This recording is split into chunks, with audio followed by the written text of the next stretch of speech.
Aleluia, glória a Deus. Shalom, shalom, amados. Amém. O Senhor é bom, não é? Aleluia.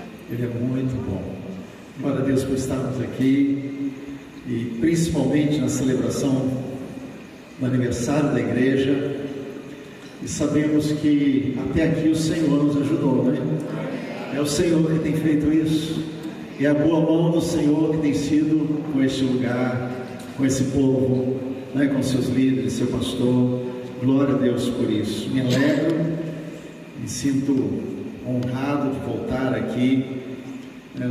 São 7 anos, 2017, né? Quando eu tive a oportunidade de estar aqui e compartilhar a palavra lá no outro templo, e agora chegar aqui e ver essa coisa linda, né? Aleluia! Glória a Deus! Isso é Deus, isso é Deus. É o Senhor que tem abençoado os irmãos. E glória a Deus também, minha esposa Gisele, pastora Gisele, Letícia, minha filha, né? Fiquem bem, por favor. Glória a Deus.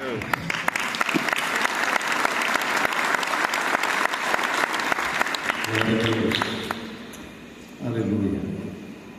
Eu comecei a buscar uma palavra para esse final de semana, enquanto estava buscando o Senhor, orando, né, pedindo uma direção para compartilhar algo, e não me saía do coração algumas coisas que Deus tem falado comigo ao longo desse ano todo. Aliás, desde o meio do ano passado, quando Deus começou a falar comigo na carta aos Hebreus. E à medida em que a gente foi orando, buscando, né, olhando para a palavra, Deus foi confirmando algumas coisas para compartilhar. E hoje, amanhã de manhã e amanhã à noite, eu quero compartilhar sobre celebração.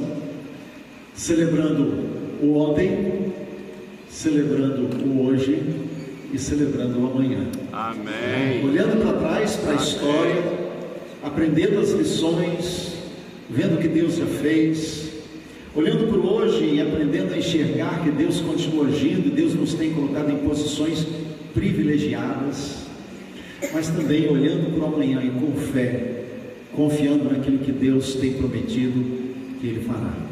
Amém? Por isso, a carta aos Hebreus vai ser uma base para nós nessas 3 ministrações. E eu quero fazer um breve resumo, apenas um apanhado para a gente entender o contexto daquilo que Deus quer comunicar conosco nessa noite. A carta aos Hebreus ela foi escrita num período de muita turbulência, num tempo de perseguição, num tempo em que cristãos estavam sendo mortos. E então o autor da carta aos Hebreus, ele escreve esse texto longo, buscando dar àqueles cristãos hebreus que estavam em Roma um ânimo novo, uma disposição nova, e que eles pudessem andar com fé no momento de tanta turbulência que eles estavam vivendo. Então, por exemplo, ele começa logo no início no primeiro capítulo de Hebreus, falando que Jesus é a expressão exata de Deus. Ele já de cara começa a destacar a pessoa de Cristo e colocando no mais alto ponto, para que todos pudessem olhar para Ele. A gente vai olhar mais para frente nessa noite, que o nosso chamado é olhar para Jesus, o autor e consumador da nossa fé. Então ele começa falando Jesus, a expressão exata de Deus. Depois, nos capítulos de 1 a 10, ele começa a mostrar o quanto esse Jesus é superior. Ele é superior aos anjos, ele é superior a Moisés, ao sacerdócio levítico, ele é superior, o seu sacrifício é superior aos sacrifícios da velha aliança. Então ele vai mostrando o quanto esse Jesus é superior a tudo aquilo que aqueles hebreus já tinham conhecido. Então, quando chega no capítulo 10 de Hebreus, ele faz então um chamado a uma exortação, um convite à fé. E então entra no capítulo 11. E a gente tem que ter em mente uma coisa: A gente não pode esquecer que naquele tempo não tinha capítulos nem versículos, né? Então a gente vai emendando um ou outro, porque na verdade era um texto só. Ele está falando tudo a mesma coisa, o mesmo assunto para aqueles cristãos. Então quando chega no capítulo 11, ele começa definindo fé, dando exemplos de fé, e ele fala então de uma galeria da fé. Ele começa a falar daqueles personagens que se mantiveram fiéis ao Senhor, que olharam para as promessas, confiaram nas promessas. E aí, amados, tem uma coisa interessante no capítulo 11 que me chama a atenção, porque nos versos 34 e 38 tem uma transição, porque até o verso 33 de Hebreus 11 vem falando de pessoas que conquistaram, que fizeram grandes coisas, mas de repente ele vira e começa a falar daqueles que foram mortos, cerrados ao meio, aqueles que sofreram, foram perseguidos. E ele diz depois no final: todos esses alcançaram a promessa sem ver. Aleluia, Jesus. Aqueles que fizeram grandes coisas, aqueles que demonstraram grande fé, mas aqueles que morreram também alcançaram a promessa sem contudo terem visto o cumprimento dessas promessas. Aleluia. Então ele faz esse apanhado aqui mostrando Jesus, os personagens, e agora ele vai falar diretamente ao coração daqueles cristãos. Agora ele vai falar ao coração dos que estão sendo perseguidos. E aí chega Hebreus capítulo 12. E eu quero convidar você a ler comigo Hebreus capítulo 12, os versos 1 e 2.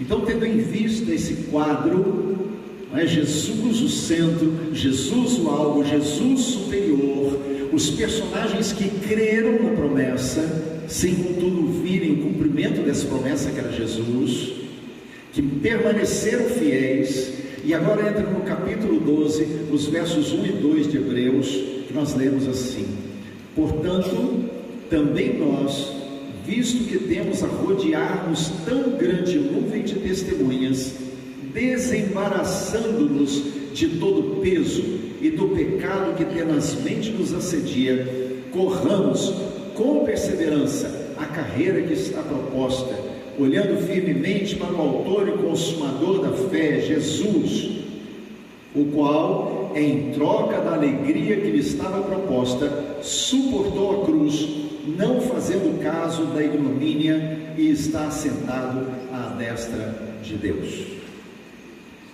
Então, quando ele entra no capítulo 12, ele está dizendo: escutem, vocês que estão vivendo esse momento, lembrem-se, olhem para Jesus, mas tenham em mente uma coisa: nós estamos rodeados de uma grande nuvem de testemunhas. Que nuvem de testemunha ele está falando? De quem ele está falando? Ele está falando daqueles personagens. Ele está falando daqueles que realizaram grandes coisas, de Abraão, que creu. Ele está falando de Noé, que creu. Ele está falando daqueles que viveram momentos tremendos, gloriosos. Mas ele está falando também daqueles que morreram, que foram cerrados ao meio. Ele está falando daqueles que viveram momentos de turbulência, de sofrimento, de dor. Mas ele está dizendo: nós estamos rodeados de uma tão grande nuvem de testemunhas. Sabe como eu entendo isso? Ele está dizendo: nós que estamos no mesmo ambiente espiritual que aquelas pessoas. Glória a Deus, Jesus. Ele não está falando de contato com pessoas que tinham morrido. Ele está falando de ambiente espiritual, de atmosfera espiritual. Então ele está dizendo: olha, eu e você que estamos num ambiente espiritual que é o mesmo nível, o mesmo clima, a mesma nuvem espiritual que envolvia aquelas pessoas é a mesma que está aqui hoje. Aleluia! Nós que estamos envolvidos nesse ambiente espiritual, olhemos para Jesus. Aqui vem um alerta para nós. Há muitos crentes que vivem como se o mundo espiritual não existisse. Sim ou não? Há muitos crentes que vivem como se o mundo espiritual fosse apenas algo para domingo, na hora do culto. A grande questão é que quando nós olhamos para a Bíblia, nós vemos exemplos assim. O povo hebreu, eles também experimentaram grandes coisas, milagres de Deus. No entanto, chegou um momento em que eles não queriam mais. Eles queriam voltar para o Egito, lembra disso? Eles queriam voltar para o Egito, e por causa disso morreram no deserto. Então aí entra a grande e famosa frase: não importa como você começa, importa como termina. Você pode começar com uma grande fé, mas morrer no deserto, porque se esqueceu de que deve viver numa atmosfera espiritual, que deve permanecer na mesma esfera espiritual que Deus te trouxe. Então o povo sai do Egito debaixo da glória de Deus, a manifestação de poder, Deus trazendo aqueles milagres, aquelas pragas. A Bíblia diz que era um confronto de deuses, era o Senhor, o Deus dos hebreus, que estava ali mostrando os seus juízos sobre os deuses do Egito.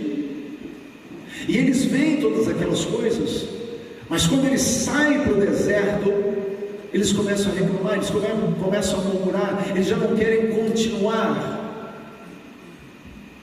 e morrem no deserto por causa disso.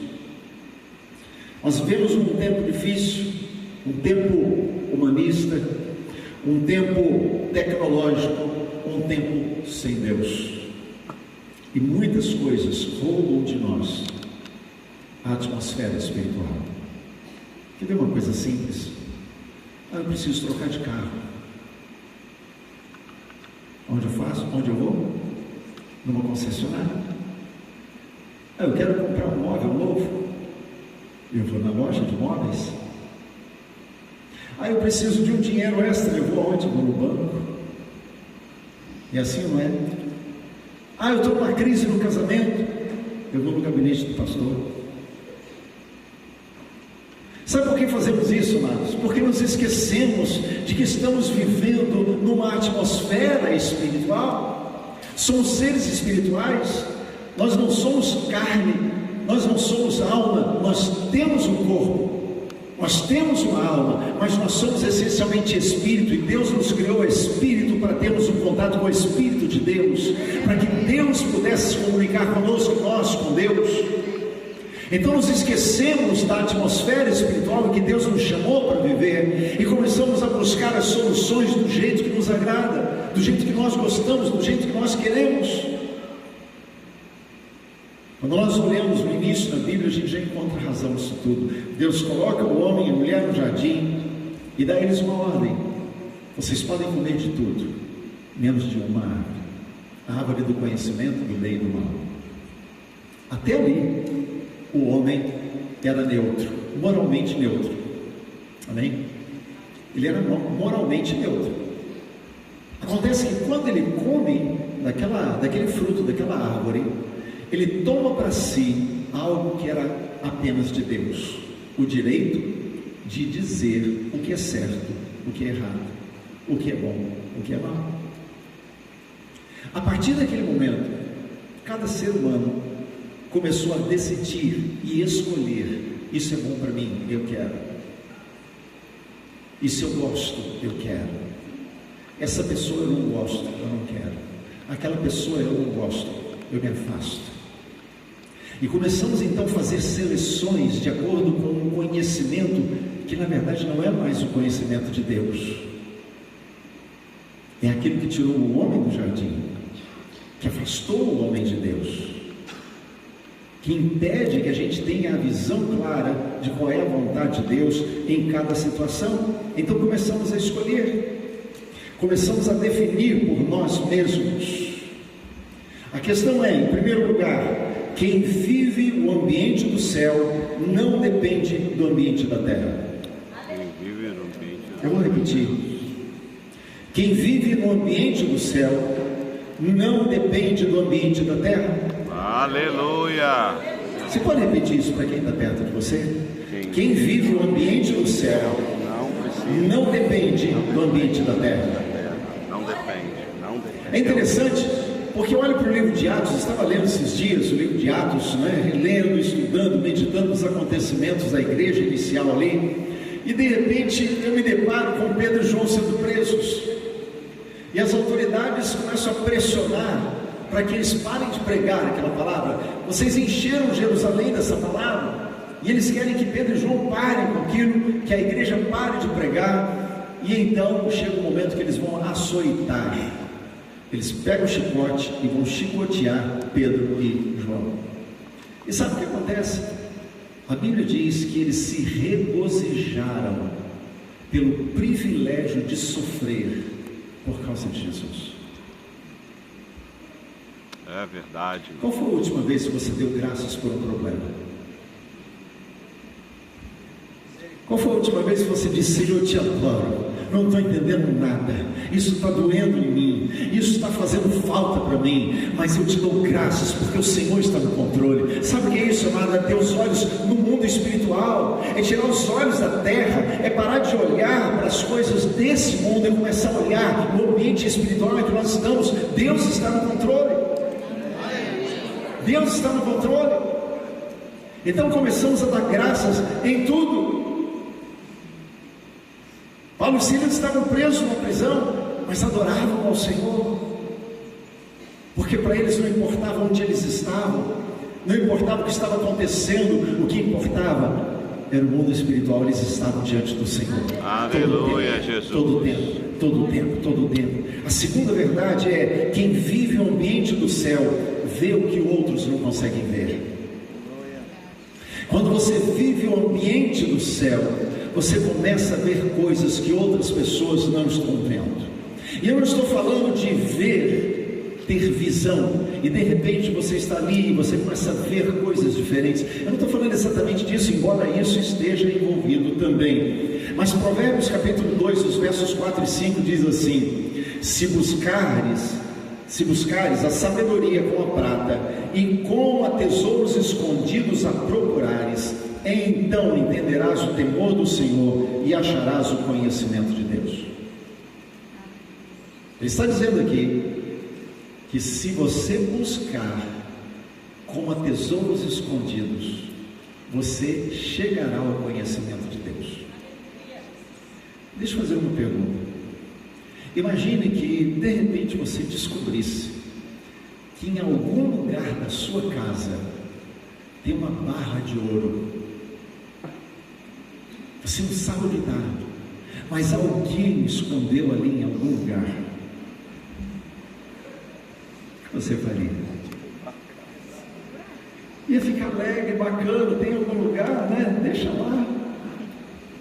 Ou você ia começar a revirar móveis, quebrar paredes, quebrar piso, porque você vai descobrir uma barra de ouro que compra 2, 3, 4, 5 casas que você tem. Sabe, quando a gente pensa em bens assim, imagine que alguém chegasse e dissesse para você: olha, tem R$1 milhão para você reservado, está em tal lugar, mas você tem que ir lá buscar. O que você ia fazer? Ia ficar sentado? Ia correr atrás? Quem não iria? Agora a questão é: se nós queremos correr atrás de bens assim, por que não corremos atrás com a mesma intensidade para alcançar o bem maior, que é o conhecimento de Deus? Por que não corremos com a mesma ansiedade, desejo, entusiasmo para encontrar o conhecimento do Senhor? Nos desdobramos trabalhando, e trabalhar é importante. Nos desdobramos estudando, e estudar é importante. Mas não temos o mesmo empenho em buscar o Senhor. Mas quando nós descobrimos o mundo espiritual, quando nós descobrimos o ambiente do céu, nós começamos a ver Deus em todos os momentos. Amém. Cada momento é precioso para buscar o Senhor, cada momento é precioso para estar diante dele. Amém. Quando nós reconhecemos que Deus é o Senhor da história, nós começamos a olhar para a nuvem de testemunhas que Hebreus fala. Só que aí, para mim e para você, pode parecer uma coisa distante. Essa nuvem de testemunhas, Noé, Abraão, Sara, está muito distante de nós. Mas vamos começar a olhar para a nossa história. A Igreja Evangélica Vida, 24 anos. Olhe para trás, olhe para os que creram, olhe para aqueles que começaram, olhe para aqueles que Deus levantou para que esse lugar estivesse aqui. Olhe para a história do que Deus fez. Nós podemos dizer: até aqui nos ajudou o Senhor. Sim, o Senhor nos ajudou. Ele usou pessoas que creram. Sim, sim. Isso é uma nuvem de testemunhas. Isso é uma nuvem de testemunhas para a qual nós temos que olhar. E antes, o que veio antes, qual era a história, de onde veio? Pedi ao pastor Valdeci, um pouquinho da história da igreja, conhecer um pouco, não conhecia detalhes, e achei interessante, porque tem alguns detalhes que são muito parecidos com a história da nossa igreja, lá em Bauru. Só que essa igreja veio da Presbiteriana e nós viemos dos batistas, Mas é interessante, nós completamos agora 90 anos como igreja. Celebramos semana passada, fizemos uma celebração especial, agradecendo a Deus pelos 90 anos. E aí entram algumas coisas. Por exemplo, nós tivemos a participação de irmãos da primeira igreja batista, de onde nós viemos. Por que nós fizemos aquilo? Nós dissemos: olha, eu estive com o pastor de lá e falei assim: pastor Herbert, eu estou aqui para convidar, porque nós aprendemos a honrar de onde nós viemos. Nós aprendemos a olhar para a nossa história e saber: há raízes, há coisas que vieram antes. Podemos não ser mais da denominação, mas nós aprendemos a valorizar de onde viemos, porque a nossa história não começou hoje. A história da Igreja Evangélica Vida não começou agora, não começou esse ano, não começou 24 anos atrás, começou muito tempo antes, quando Deus planejou que vocês existissem. Aleluia, Jesus. Foi plano do Senhor, e Ele foi plantando pessoas, situações, circunstâncias que pudessem ser movidas por Ele mesmo, para que vocês pudessem chegar até aqui. Glória a Deus. Obrigado, Jesus. Quando nós entendemos que Deus é Senhor da história, nós compreendemos essa dinâmica. Deus está controlando, Deus está no comando, Deus está abrindo portas, fechando portas. Aleluia. Eu vou compartilhar amanhã uma experiência nossa, mas eu fiz uma dinâmica com a igreja, 2 semanas atrás, apenas para que eles pudessem sentir um pouco algumas pessoas, porque assim, às vezes Deus faz algumas coisas e aí passa um tempinho e a gente esquece, não é? É verdade, sim, sim. Deus deu um milagre, Deus fez algo na nossa vida, Deus abriu uma porta, Deus abriu uma porta de emprego, Deus abriu um curso, aquele recurso que eu não tinha, aquele dinheiro que eu precisava, de repente veio. Enfim, Deus vai movendo as coisas, vai nos abençoando, mas o tempo vai passando e a gente para de olhar e se esquece dessas coisas. E o tempo que nós estamos lá foi um milagre de Deus que Deus nos deu. E quando Deus deu aquele lugar, Ele falou: olha, isso é só no começo, ainda há muito mais que eu quero fazer. E então, 15 dias atrás, eu pedi para todos ficarem de pé. E eu disse: agora você vai pisar esse piso desse templo, porque nós estamos num lugar que é profético. E começamos a pisar. Eu disse: Deus nos deu isso aqui de graça, Deus nos deu esse lugar de presente. Nós não colocamos um tostão para comprar aquele lugar, 10 vezes maior do que aquilo que a gente tinha. E eu disse: nós não temos o direito de duvidar de que Deus vai fazer mais, porque estamos pisando no lugar que Ele deu. Aleluia! Não podemos esquecer do que Ele fez, porque se esquecemos o que Ele fez, não conseguimos olhar para frente em relação àquilo que Ele fará. Então nós precisamos pisar e dizer: esse lugar é um lugar especial, Deus deu esse lugar, porque ainda há promessas que Ele não cumpriu e Ele fará. E se Ele deu esse aqui, Ele dará as demais. Ele fará ainda mais.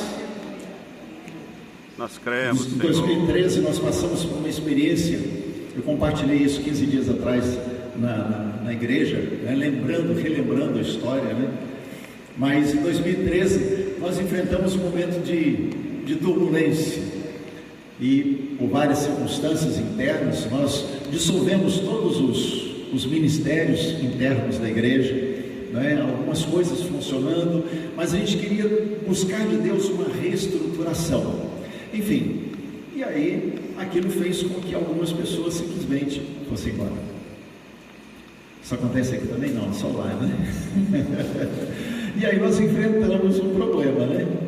Porque algumas pessoas ficaram incomodadas porque não tinham mais aquela posição, não tinha mais um cargo, não tinha mais um ministério. E aí, se você não tem mais um ministério, não quer ficar mais e tal. E nós passamos por aquela turbulência. E eu comecei a buscar Deus, o que fazer? Qual é a resposta? Qual é a direção que o Senhor tem para isso? Comecei a clamar ao Senhor que Ele me desse uma palavra. E então eu estava num culto um dia, e o culto ia começar. E uma irmã, que não era da nossa igreja, eu não conhecia ela, nunca tinha visto, ela veio e me entregou um papel, um envelope na verdade, e tinha ali dentro algumas coisas que ela tinha escrito. E ela me entregou aquilo e disse: pastor, quando eu entrei aqui na igreja, Deus me deu essa palavra para o senhor. Eu peguei aquilo, como ia começar o culto, enfiei no bolso e fui fazer o que eu tinha que fazer, conduzir o culto, pregar e tal. E quando estava terminando o culto, eu sentei, peguei aquele papel e comecei a ler. E era uma carta profética. E dizia mais ou menos assim: em toda transição há perdas.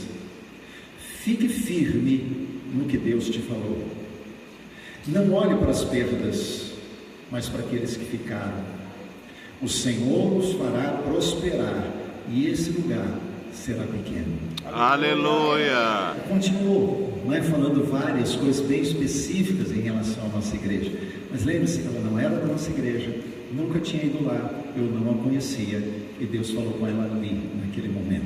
Aleluia. E então ela deixou um texto de Hebreus capítulo 10, os versos 35 a 39, que diz assim: não abandoneis, portanto, a vossa confiança, ela tem grande galardão. Com efeito, tendes necessidade de perseverança, para que, havendo feito a vontade de Deus, alcanceis a promessa. Porque ainda dentro de pouco tempo, aquele que vem virá e não tardará. Todavia, o meu justo viverá pela fé. E se retroceder, nele não se compraz a minha alma. Nós, porém, não somos dos que retrocedem para a perdição, somos, entretanto, da fé para a conservação da alma. Aleluia! Aleluia! O que é que Deus estava nos falando ali naquele momento? Vocês podem estar passando por uma turbulência, mas lembrem-se, nós não somos dos que retrocedem, nós somos da fé. Nós somos da fé.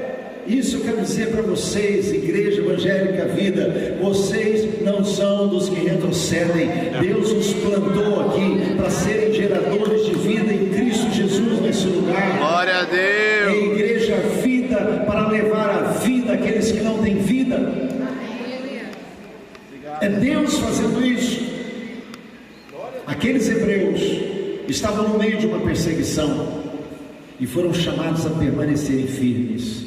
Eles permaneceram e estão ali, galeria da fé, porque sem ver a promessa, confiaram até o fim.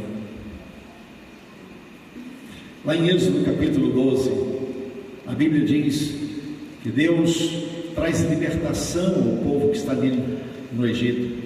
E quando Deus faz isso, é porque Deus está trazendo juízo sobre os deuses do Egito. Deus traz 10 pragas. Para que aquelas pragas? Deus podia ter simplesmente tirado. Deus poderia ter simplesmente cegado os egípcios e pronto, saem. Mas Deus quis trazer todas aquelas pragas. Para quê? Porque era um sinal, para que aquele povo que viveu até ali continuasse confiando na trajetória do deserto. Eles precisavam permanecer confiando. Então Deus traz aquelas pragas, coisas visíveis. No entanto, o que acontece? Murmuração. Murmuração é o pior pecado que existe na Bíblia. Sabia disso? Há pessoas que classificam os pecados. Então eu vou classificar aqui. O pior pecado que uma pessoa pode cometer é a murmuração. Porque murmuração significa desonra contra Deus. Quando você murmura, você está dizendo: Deus, eu não gosto do jeito que você faz as coisas. Deus, eu faço melhor do que você. Então não faça mais desse jeito. Estão comigo? Amém. Murmuração é o pior pecado, porque é desonra contra Deus. E o povo começa a murmurar.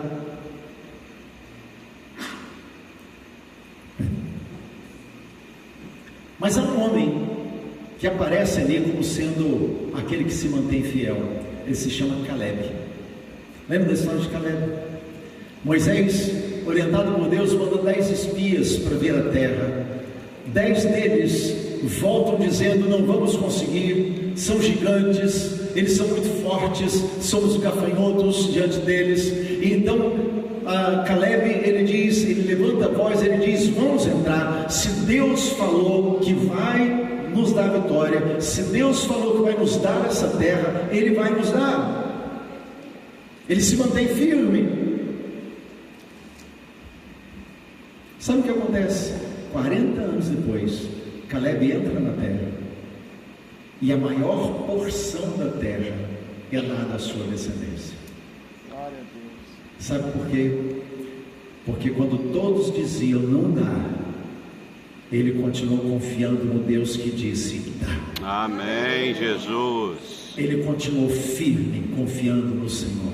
Amém, Jesus. E ele viu o fruto 40 anos depois, mas ele viu o fruto, ele pisou a terra.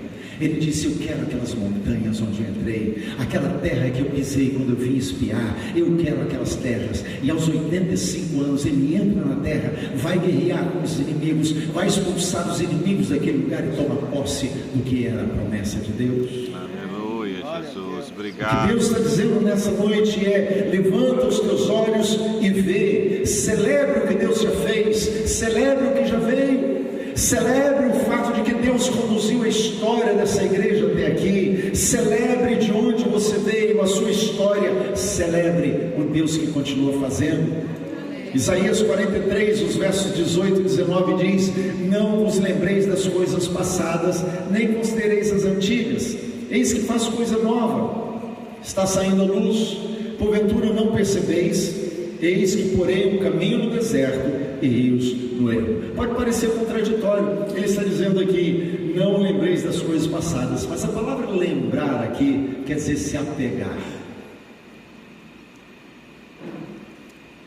Então ele está dizendo: conheça a sua história, valorize a sua história, mas não fique preso na sua história. Amém. Porque existem Amém. coisas novas que Deus quer fazer. Sim. Deus quer abrir caminho no ermo, rios no deserto. Ele está dizendo: eu faço coisa nova. Aleluia, Então Jesus. lembre-se: eis que eu faço. Faço é verbo tempo presente. Eu faço hoje. Há algo novo de Deus acontecendo hoje. Há uma história que veio ontem, mas há algo novo que Deus faz hoje. E ele diz: porém um caminho no deserto. E esse é um verbo no futuro. Há coisas novas que Deus quer fazer amanhã. Ele fez ontem e reconhecemos. Deus está fazendo hoje e precisamos ver, mas Deus está dizendo: eu farei coisas amanhã. Aleluia. Ontem, hoje e amanhã. Agora, sabe o que me chama a atenção nesse texto? É que ele faz uma pergunta, e uma pergunta de Deus. Quem faz a pergunta é Deus. Porventura não o percebeis? Eu vou olhar para o texto e ler outra vez. Ele está dizendo: não vos apegueis às coisas passadas, nem fiquem aprisionados pelas antigas. Eis que eu faço coisas novas, que está saindo à luz. Porventura ainda não está vendo?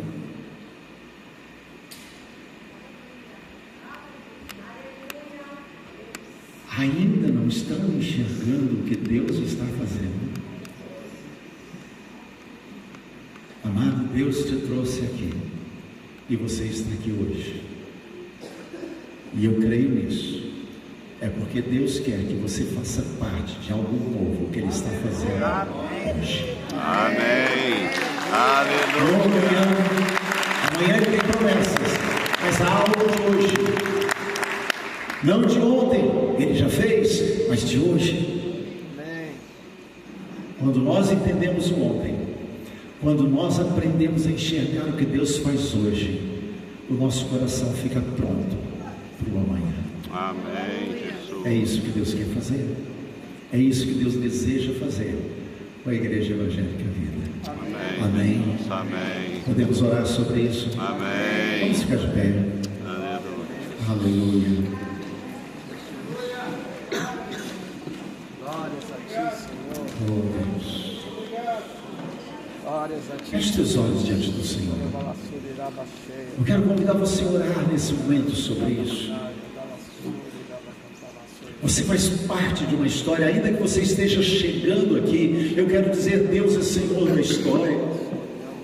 Ainda que você seja novo na igreja, ainda que você seja recente aqui nessa comunidade, Deus conduziu a história. E se você está se juntando a esse povo, você está sendo agregado por Deus a esta comunidade.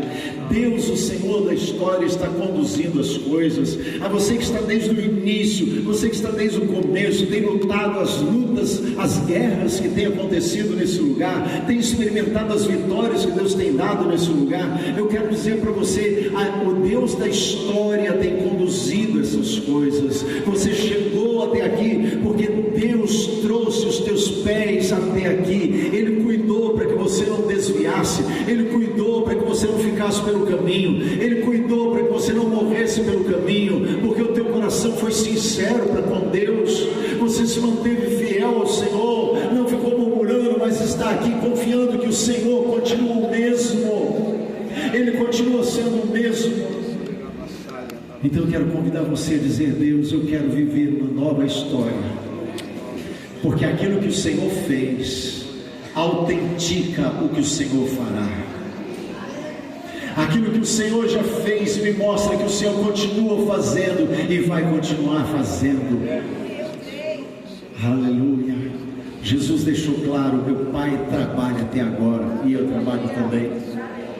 Deus não está descansando. Aliás, quando a Bíblia diz que no sétimo dia Deus descansou, não é que Ele foi para uma poltrona, Ele não foi para um sofá. Ali a expressão de descansar é receber a adoração de tudo que foi criado e feito por Ele. Aleluia, Jesus. Glórias a ti, Jesus. Deus fez até aqui, mas Ele, o Senhor da história, está aqui nesse lugar para receber a adoração daqueles que têm experimentado dele. Amém, Jesus. Daqueles que têm vivido em confiança, têm crido nele, têm permitido que Ele conduza a sua vida, os seus passos. Diga ao Senhor o quanto você deseja viver essa história nova. Dizer: Senhor, eu não estou preso, amarrado a coisas que já foram. O Senhor me trouxe até aqui e eu quero viver daqui para frente a tua história.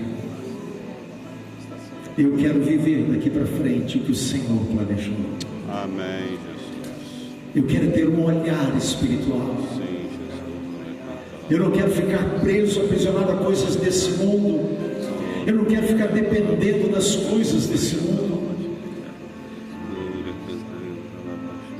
Eu quero viver um ambiente espiritual. Aconteça o que acontecer, porque para mim o maior tesouro é a tua presença. É o Senhor no comando da minha vida. Aleluia, Jesus. Pai, em nome de Jesus, Sim. eu peço que o Senhor venha autenticar isso, Senhor, no nosso coração, na nossa vida. Obrigado, Deus, por aquilo que o Senhor tem feito. Obrigado, Deus, pela história dessa igreja.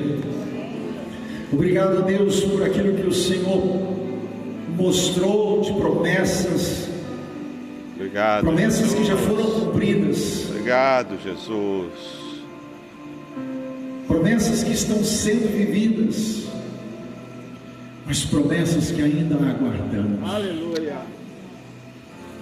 Obrigado, Deus, por isso. Obrigado, Jesus. Pai, eu peço que o Senhor venha sedimentar no nosso coração essa gratidão, Sim, Jesus. para que nunca, jamais murmuremos, mas tenhamos um coração agradecido, porque o Senhor da história, tem sido com esse povo, tem sido com essa igreja. É verdade. Oh, em nome de Jesus. Amém, Senhor. Em nome de Jesus. Em nome de Jesus. Em nome de Jesus. Em nome de Jesus. Comece a dizer obrigado, Deus. Senhor, Obrigado, diga isso. Jesus. Obrigado, Se Senhor. agradeça.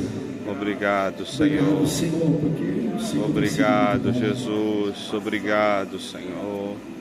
Obrigado, Obrigado, porque o Senhor tem Jesus, sido porque fiel. continuamos, meu Deus, aquilo que homens Mesmo iniciaram, quando somos Senhor. infiéis, o Senhor Aquilo que permanece homens que o fiel. Senhor levantou, meu Deus. Gratidão no coração.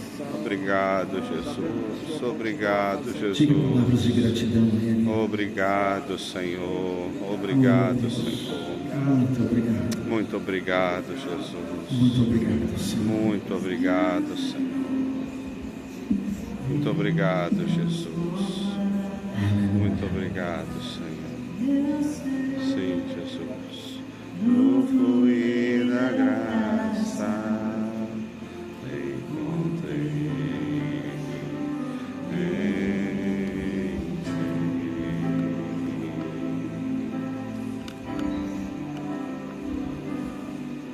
Glória a Deus. Algo novo Deus está fazendo. Não percebe? A água no deserto. Deus está fazendo algo novo. E Ele quer começar na sua vida.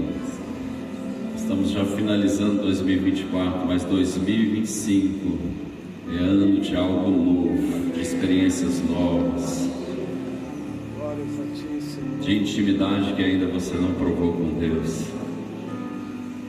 A gente pode olhar para trás no ontem, como a gente fez aqui na peça de teatro de ontem, olhando para trás, e havia uma geração nova ali junto com aqueles do passado.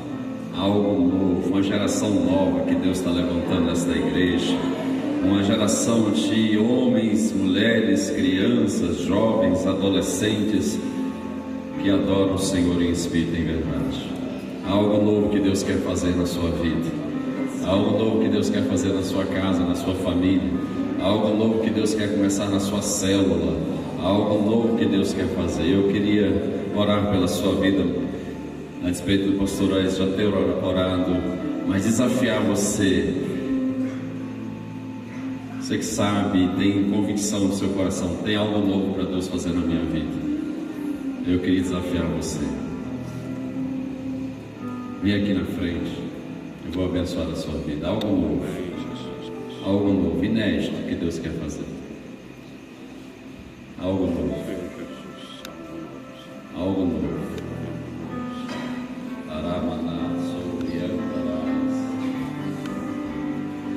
Nosso Deus é Deus de novidades, renovo espiritual.